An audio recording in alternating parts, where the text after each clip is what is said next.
Benelli. Una kong sakay sa isa sa pinakamatandang Italian brand ay noong 2018. This was in Como, Italy. I was there actually for another brand. I was there for Motobi. Sa off day namin, nagrenta-bike kami at Rumonda. At nasakyan ko yung Benelli Leoncio. Kako sa sarili ko, pwede to sa Pinas ah. I mean, what if magkaroon ng bike na mala Italianesque na disenyo na maliit ang displacement na abot kaya? Feeling ko ma-appreciate ng Pinoy to eh. Basta pasok sa presyo at pogi.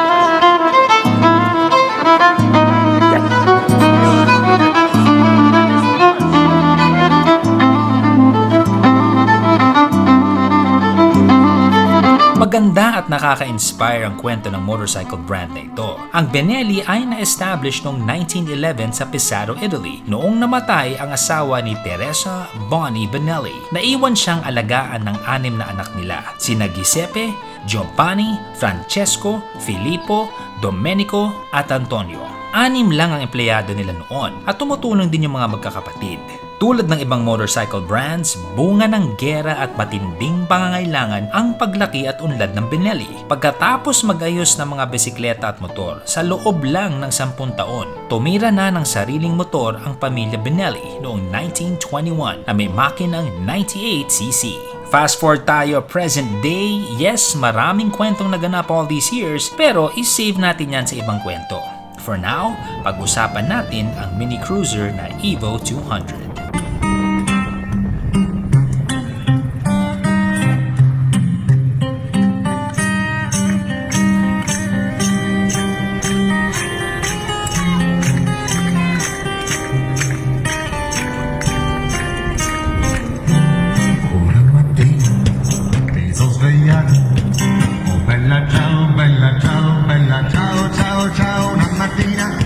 Mi sono svegliato e ho trovato l'invaso. Oh partigiano, portami via. Oh bella ciao, ciao, ciao, ciao partigiano, portami via, che mi sento di morire.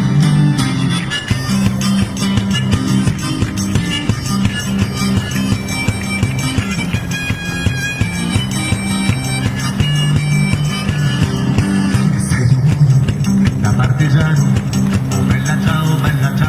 Specs. 12.7 horsepower ang Motobi galing sa isang 197cc oil-cooled na single-cylinder na makina. Sa 6,000 RPM, 13.5 Nm of torque ang kaya niyang ibigay. Fuel injected, 5 gears, timbang nito, walang fluids, is at 156 kgs or 344 pounds. Gulong 17 sa harap at 15 sa likod. Brakes naman, disc sa harap at drum sa likod.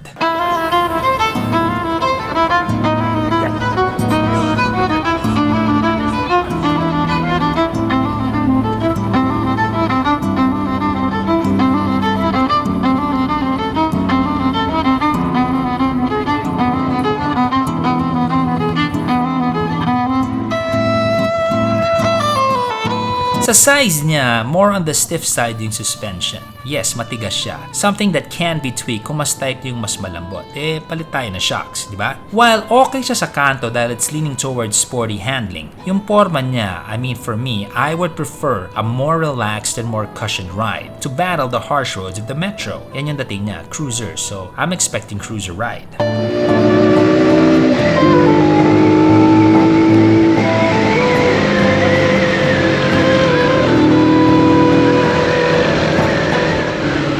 So the acceleration ng ating Benelli Motobi, long throw siya. So it's a thumper and it's gonna be very efficient with gasoline. That is a long throw bike there.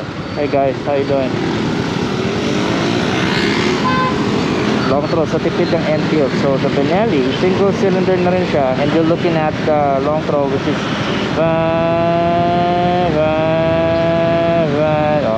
tip to sa gas. I can tell you that much. Oh, look, there's a dog. Ito man ang aso. Yung helmet. Seating naman, madali naman ako maka-adjust sa mga iba't ibang hugis ng motor. Pero namimili din ng rider to. Kung lagpas 6 feet ka pataas, you might end up looking for a bigger and longer bike. West Service Road po tayo, papuntang south. So yung suspension nitong Benelli na to, is more on the stiff side. So long rides, nice roads, yun ang hinahanap niya. Although kaya din naman yung mga bumps, but not as well as, you know, long throw suspension. So with that, it can still be improved on. I mean, you can still change yung suspension niya to suit your weight, timbang mo, and all of that. Diba? Subok-subok pa lang pwede. Because definitely, kung cruiser mode ka, at gusto mo talagang komportable, you can still improve on the suspension. Now, what I like about the stock suspension though, although it's more of a cruiser bobber, so medyo pang cruising type of bike to. I mean, yung controls mo sa power forward, because ganito yung suspension niya, mag-enjoy ka naman sa kanto. It's very, very sporty. Pero syempre, yung ergonomics mo sa motor, hindi naman pang ganon. You can still do well in the corners, especially if you improve on the tires also. So kung ganong klase kang rider, you got the best of both, decent and sporty like performance sa mga kanto because of the suspension. At dahil shorter siya, mas maliit yung wheelbase natin, handling will be really good sa corners kasi yeah, it's a compact, small, rigid bike. So yung frame din niya, alam naman yung iba in physics, kung mas maliit yung rod mo, it's gonna be less prone to bending and twisting. So that's what this can offer. Solid frame, solid rigidity, stiff sporty suspension, so mas enjoy ka sa kantuhan. But kung di mo naman type yan, gusto mo mas comfort pa, palitan mo na lang yung shocks, di ba? Yung rear, para hindi siya ganun ka firm. City riding, nakakatuwa dahil yun nga, maliit siya. So you're getting cruiser looks pero hindi ka magsistruggle na i-handle yung motor sa mabagal at masikip na daan. Weight is relative in the sense na para sa iba, pwede itong maging mabigat kung sanay ka sa bisikleta. Sa iba naman, pwede itong maging magaang kung sanay ka sa full-size cruiser. For reference, mas magaang siya ng 4 pounds compared to a Vespa GTS 300. So malaga nun ang laro niya sa timbang. It's all about leverage rather than weight. So malaking mama talaga ako. Lumalagpas na yung aking knees sa tank. But because I'm a really tall person, I'm 6 feet tall, so you're looking about anywhere below that, shorter legs, it's gonna be hand in glove for you. Pero not to say a tall guy cannot ride it, pero sa akin, feeling ko sagad na ako at 6 feet na on the comfort level. Anything taller than me, medyo scrunched up na yung pakiramdam mo. Tataas na talaga yung knees mo. Kami na talaga nagmamotor na. I mean, look at that. One day, I am telling you, mawawala na ang mga kotse, pati train, mawawala na yung lahat. Lahat tayo magmumotor. That is my dream. Yan ang pangarap ko sa buhay. So, sa traffic naman, stop and go in terms of pakiramdam niya. This is your handlebars, quite wide. Yung rake natin, your wheels much more push forward. It's gonna be harder to turn. But because ito yung atin handlebar length, may puwersa naman tayo, and it's not really difficult, hindi siya mabigat. Although syempre pag mas malapit yung ating rake dito, it's gonna be easier to handle. So that's the case here. Turning angle niya, dahil again, it looks big, pero dahil maliit naman talaga siya in reality, it's going to be easier for it to negotiate bad traffic.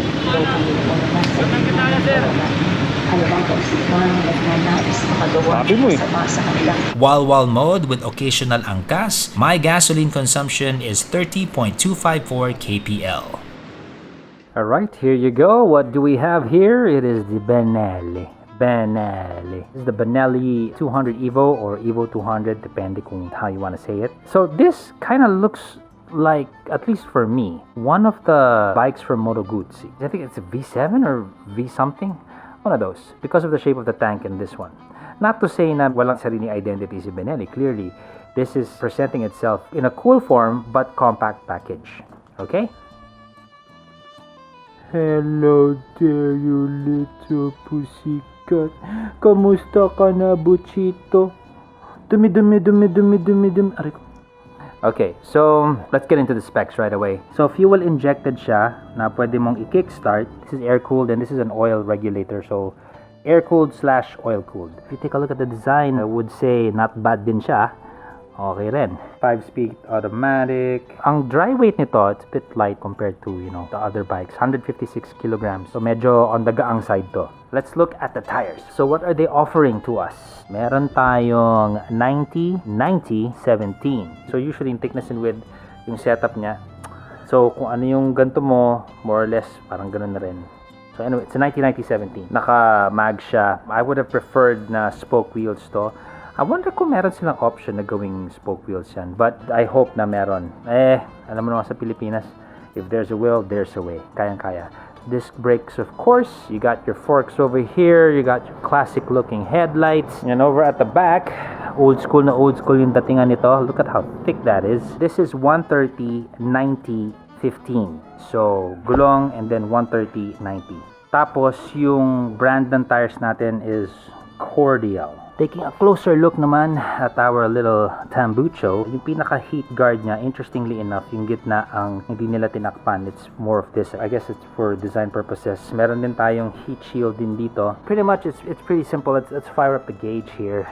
It's obviously classic looks, pero pagdating dito sa gauge, ginawa na nilang modern by putting a digital display. Interesting enough, meron siyang illusion. Basta I move it here, para siyang under a magnifying glass na dating. You see me moving it around. So that's that. You only have one button at ang basically pinapalitan lang niya is trip and odometer. So that's trip, then maging odometer siya, and then back to trip. And that's it. You don't have any clocks or anything like that. So this is going to be your speedometer, of course your RPM, and this one your fuel gauge.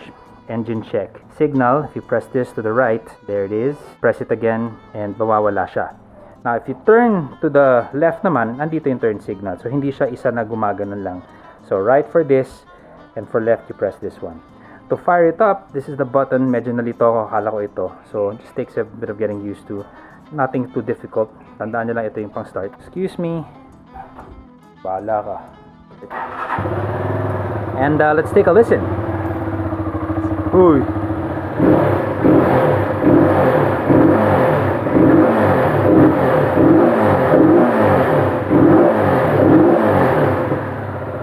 Now, I'm just curious kung meron siyang kill switch. I'll leave the side stand on like so. Let's put it in gear. Okay, so walang kill switch yung side stand. Let's put it back in neutral. Si Andy to. So, this part is very Harley-esque. Diba? Dito yung susian niya. So, malinis yung dito. You won't see anything there. This part over here is a sticker. Ito naman, mukhang bakal itong part na to. Yeah, looks to be steel. Paint job of the Benelli. Pretty much nowadays. Actually, you know what? I think early 2000s onwards. Pagaling ang pintura. Now, we're 2021 and the paint, alam mo, na perfect na nila eh. I mean, this is made in China. And those guys over there, gets na nila yung pintura. Nice color here. You got your logo over there, your single cylinder power plant. Now, in terms of the nitty-gritty details niya dito, most of this, like on the lower part here, like this is really nice. Yung datingan ng design na to, ito, that part over here, that looks really, really nice. Now, if you look closely, mas makikita nyo, dito medyo mas regular na yung mga parts. Like yung bakal dito, this one, this bracket over here, this one also is a bit on the regular side. Makikita nyo naman siya sa hinges eh. I'm not saying it's a bad thing ha. I'm just saying manage your expectations. Kasi of course, this is set in a price point where it is designed na gusto nila sa Benelli. Maabot to ng karamihan sa atin. And naturally, there is a reason why ang ibang bikes, like for example, yung mas mahal na mga Benelli, hindi na ganito yung mga datingan yan, but it's gonna cost more, diba? So this is more on the regular side. It's not a bad thing, but this is how the Chinese also learned how to cut costs by doing something like that. That's not naman bad, pero again, it's not naman too premium either to keep the costs down. Ngayon, silip-silip tayo sa engine bay. So layout is pretty simple and decent. I don't see anything out of the ordinary naman. Welds are alright naman. If you look under the tank, yan po yung tsura ng ilalim ng tank natin. So, the other side, yeah, pretty straight up and it's not lousy, it's not shabby naman. The busina, horns though, I think it would be safer kung ma-relocate to somewhere. I think maybe higher na behind the fender. Kasi, syempre, ayaw mo naman matamaan niya ng mga bato-bato, di ba? Although, okay naman yung casing niya, but I'd still relocate that somewhere up there. No biggie. Fender sa front is bakal. This part is also bakal. These are our shocks in the rear. Fender is, I believe, plastic. Ganda sana kung bakal din siya. But, you know, practicality. The taillights, sinanindigan na yung pagka-classic. It's not LED. If I were to custom this, I'd put something really small. Alagyan ko yan ng mga bullet na maliliit talaga na signal lights. But then again, safety ang iniisip ng mga manufacturers pag stock. So they want that nice and big and visible. Nice touch here. Meron tayong hanging fender. And you can see effective naman siya in protecting us from the mud. Actually, putikan ako. Di tayo umabot dito ng dumi. It's all here and it's all there. As we look at the switches. These are alright also. The switches are alright. The grips I would change. Hindi ganitong style. I would go for something more ribbed, more classic looking. Maybe turn this into brown. Turn that into mga brown trimming natin. This is pretty good quality. This part. The plastics are alright. Not too exemplary, but you can get away with it. Sometimes pag yung mga plastic na ganito na parang alanganin na shiny.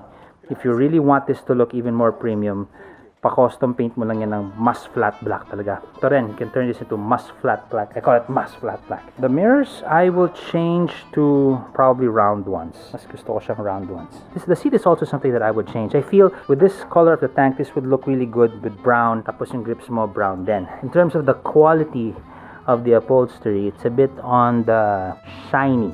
I'm not sure kung may nilagay sila ditong parang mala armor all. Parang wala naman kasi nung ginamit ko to naulunan na ako at lahat. Siyempre yung put ko dyan was, you know, rubbing this all over. Me, I'm not a big fan of shiny upholstery. Gusto ko medyo mas matte siya. So that's an easy thing and fun thing to do sa bike na to kung gusto mo siya i-custom. Maraming pwedeng gawin. In terms of the seat, generous naman tayo dito. As you can see, medyo malalim-lalim tayo pumapasok. Dito tumitigas na, dito lalambot ulit.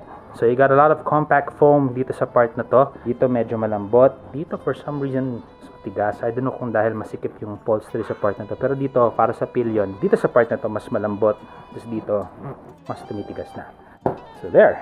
I like na ang pinaka closest thing to anything chrome is this. Because ako, if you watch Makina, you'll know that I'm not a big fan of chrome too much. And I prefer things blacked out. So I like it that minimal yung shiny parts. Robust soundbar here. Nice touch here also. I like this part. Makes it look premium. Properly placed logo ang tawag ko dyan.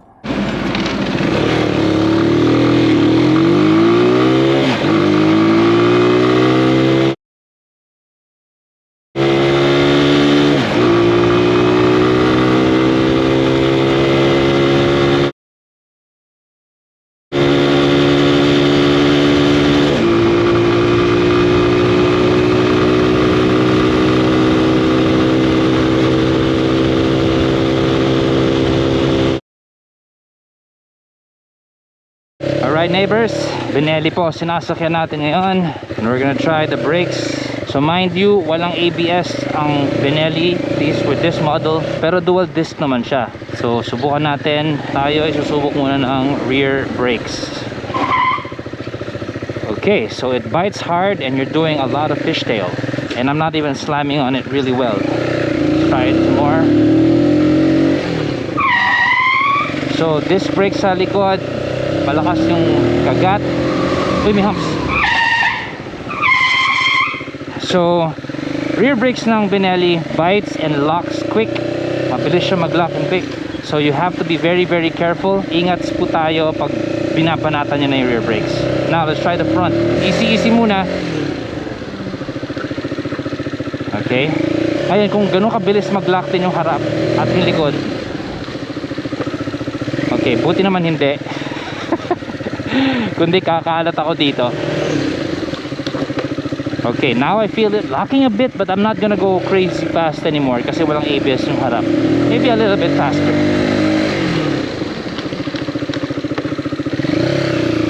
Okay, so far so good. More. Okay, meron na. So be careful, the brakes here lock really fast like that. So you can't go late braking with this bike. Kailangan alam nyo kung, I mean, look up talaga, alisto. It's gonna be safer for you. Let's try both brakes right now. So with this type of bike, like any other bike naman, obligado ka talaga dalawang brakes na gagamitin mo. If you use just one, like just the rear, I mean, ganito lang kabagal, naglalak na siya agad. Yung harap naman, hindi naman naglalak ng ganong kabilis, pero napalak ko siya kanina. So alam ko na yung puwersa niya, but dual nyo na. And when you're braking with the Benelli, give more lock sa front brakes dito, and then mas konti sa likod kasi mas prone sa locking likod. So kailangan mo gamayan talaga yung motor mo. Hindi pwedeng hindi mo inaaral yung characteristics sa motor mo.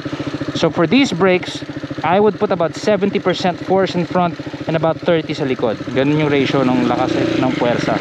Okay, let's try it again. Last. Yeah, so ingat lang kayo sa brake sa likod. Benelli has many interesting bikes in their lineup. In fact, napaka-diverse ng offerings nila. This shows their capability to get into many genres and fulfill the needs of many riders. In the cruiser market, Benelli offers the Evo 200 Motobi, a type of bike which has a lot of culture behind it. It's a mini cruiser, fit for the tight metro, fit for Asians, and comparatively fit for your wallet. I'm looking forward to their other offerings as well. Welcome sa Pinas, Benelli. Eto po si Sir Stack ng Makina Moto Features. Ciao!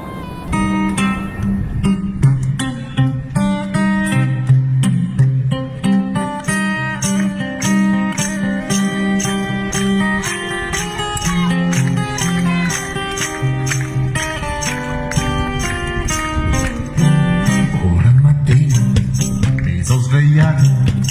Oh bella ciao, bella ciao, bella ciao, ciao, ciao. Una mattina mi sono svegliato e ho trovato l'invaso. Oh partigiano, portami via.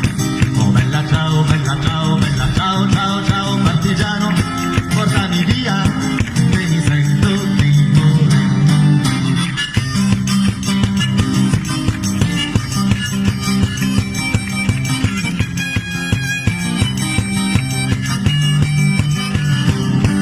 Se io muoio da partigiano, oh bella ciao, bella ciao, bella ciao, ciao, ciao. E se io muoio da partigiano, tu mi devi seppellire. Vai, e seppellire lassù in montagna.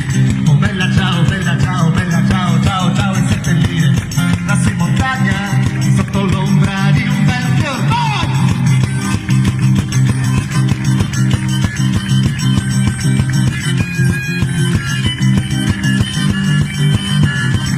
Tutte le genti che passeranno, oh bella ciao, bella ciao, bella ciao, ciao, ciao. Tutte le genti che passeranno diranno che bel fiore, e questo è il fiore del partigiano. Oh bella ciao, bella ciao, bella ciao, ciao, ciao. Questo è il fiore del partigiano, morto per la libertà. Vai!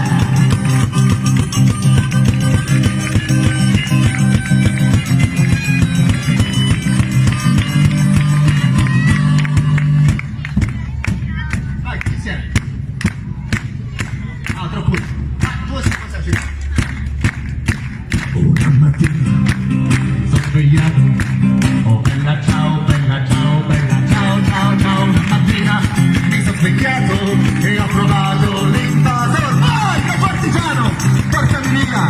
Oh bella ciao, bella ciao, bella ciao, ciao, ciao. Partigiano, portami via, che mi sento di morire. Vai! Vai!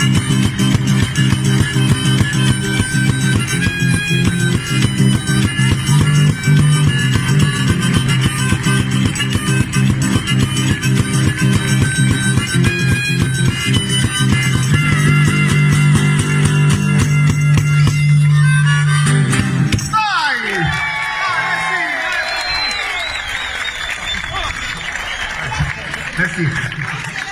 C'était la dernière chanson. Merci.